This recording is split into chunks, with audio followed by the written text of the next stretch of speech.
guys, and welcome back to my channel. Today we're going to be filming my October wrap-up. It is Halloween. My apologies in advance if the camera jiggles. The cat is inspecting my camera equipment. Anyway, today we are going to be filming my October wrap-up. I read 7 books this month, which is less than half of the amount that I read last month, but you know, all of the books that I read this month were either 4 or 5 out of stars with one notable exception, and they were all like 400 plus pages, so I'm very happy with how this month turned out. It was a fantastic reading month all around. And even the one that I'm still not entirely sure to this day how I should rate, I'm not mad that I read. I'm glad I gave it a chance. So, without any further ado, let's go ahead and dive right on in. The first book I finished this month was Ancillary Mercy by Ann Leckie. I gave this one 5 out of 5 stars. I gave the entire series 5 out of 5 stars. I loved that trilogy so much. It is so smart and it says so many interesting things, and the characters in it are incredible. I'm not going to give any real big summary on what happened in this one because it is the third and final book in a trilogy and I don't want to spoil anything for anybody, but it follows a former ancillary named Breck and her adventures fighting crime and whatnot. No, really, she is actually fighting crime in the solar system and trying to uncover some mysteries as to what's going on. The second book I read this month is the one that I have no idea to rate. I thought I'd settled on a rating, and then I thought about it some more, and I don't know. And that is Christopher Paolini's To Sleep in a Sea of Stars. It is an 850-page brick of a book. It's a sci-fi book following a young woman who encounters aliens for the first time in all of human history, and the events that unfold immediately thereafter. I legitimately liked the plot of this. I thought it was interesting, and he did a great job pulling in a lot of action and making sure everything was very well explained. His scientific explanations were perfect. You could tell he put in a lot of research. But at the same time, and I watched a lot of reviews of this trying to figure out how I felt about the book once I finished it, that he kind of writes more defensively, and the more I thought about it, the more I'm like, yeah, I noticed a lot of that too. Like, he took so much criticism for his Eragon series that he felt like he had to cover every single plot hole, and like, a lot of his scenes got super repetitive because of this, and I feel like a lot of editing could have been used to shorten this book. I did a whole long rant review about this, which I'll also leave linked down below if you guys want to take a look at it. And then right after this I read Leviathan Wakes, which is the first book in the Expanse series, and that kind of also hammered home that I didn't really like how Paolini pushed forward with the mingling of all sorts of races and everything. He just didn't do it. So I guess if I absolutely gun to my head had to choose a rating, I'd probably use about 3 stars because that's usually my I don't know how to rate this rating. But this one just, there was so much to it that I liked and so much to it that I hated in equal measure that I still don't know, guys. I don't know. But we could sit here and talk for another 20 minutes about that, and we don't have time for that. So moving on. The next book I read, I already told you, was Leviathan Wakes by James S. A. Corey, and I gave this one 4 out of stars because it did get a little dude bro, hey look, testicles, a lot, and there was a couple of forced romances that I didn't particularly love, nor did I love the lack of, or the way the female characters in this were written, but I've been told that it gets better in later books, and I do have book 2, already checked out from the library, so we'll see if that's actually true.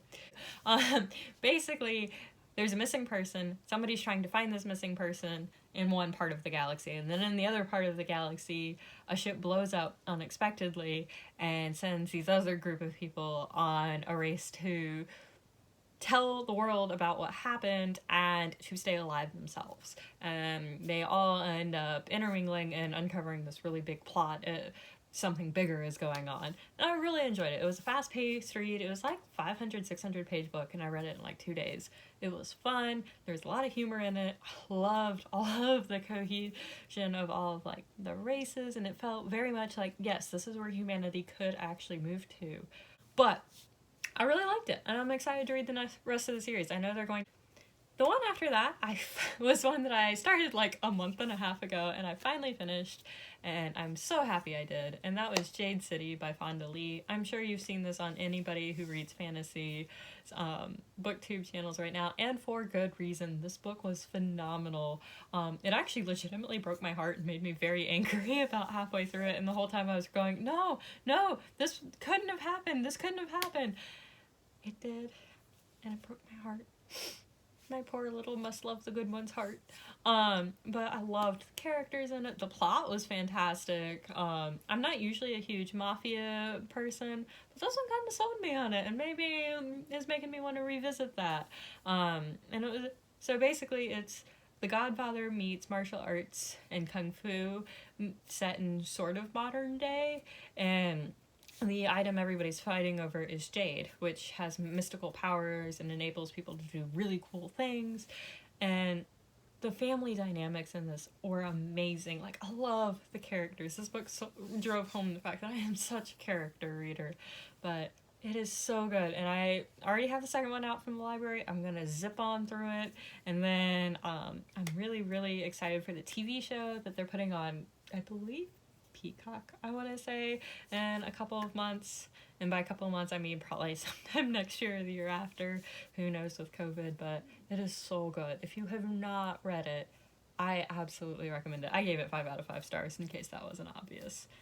After that, I read another wonderful sci-fi book, and it also drove home the fact of how many issues I had with Christopher Paolini's writing, because this one was The Network Effect by Martha Wells, and I love this series. I think I've given every book in this series 5 out of 5 stars. It's part of the Murderbot Diaries, and it follows a main character called Murderbot, who is a sarcastic asshole who I relate to way too much. He just goes around trying to save everybody and being very grumpy about the fact that he has to save everybody.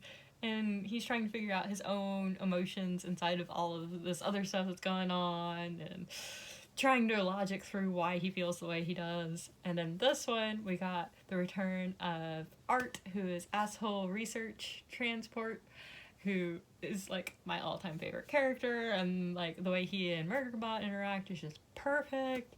And it was just the whole time I was reading it, I was laughing so hard. And that whole series makes me so happy. And it's not a goofy series. It's actually very mature themes, and like they talk about a lot of things, but it's in such a sarcastic, nihilistic way that my cold, dead heart really appreciates. And then, hey, I actually read my my mystery TBR pick this month because I was bored one night, had nothing better to do, and wanted to read a bunch of short stories, and I actually did it. And lo and behold, Briefcases by Jim Butcher astounded me to the point where I actually picked up Stormfront from the library, the first book in the Dresden Files, and I'm actually giving the Dresden Files a go, something I never thought I was going to do. I was being all sarcastic about it in my October TBR video, and lo and behold, I actually really liked it. Go figure. I gave it 4 stars, and I'm not mad about it. I was blown away by how much I enjoyed it. Like, I don't know what I was expecting, but a wholesome dude who just wants to do good in the world honestly wasn't it. And the last book I read this month was another surprising twist. Like, I don't know what happened this month. I guess my brain was just like, we're just gonna enjoy things for the sake of enjoying things. But I reread Gideon the Ninth by Tasman Muir, and if you guys have been on this channel, you'll know that last year I tried to read it, DNF'd it about 100 pages before the end of it because I just couldn't do it anymore, and swore up and down I was never going to read it again. Everybody was wrong. So of course I picked it up again this month, and I listened to most of it as an audiobook because I've just been having better luck with audiobooks, and something about it clicked this time.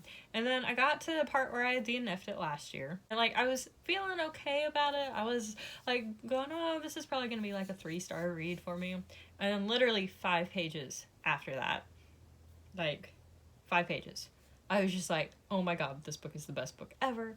I'm in love with it. The characters are amazing. The action is wonderful. I totally get why it was a mystery book.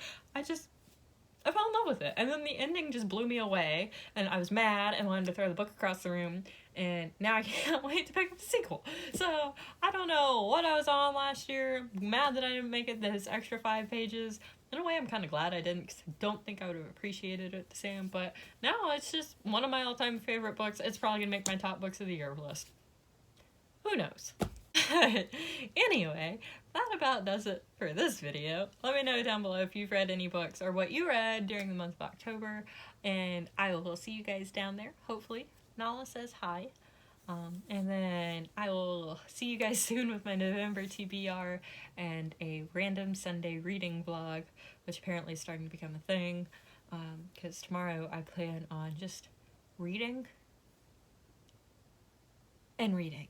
And maybe some sleep in there too. So anyway, I'll see you guys later. Bye.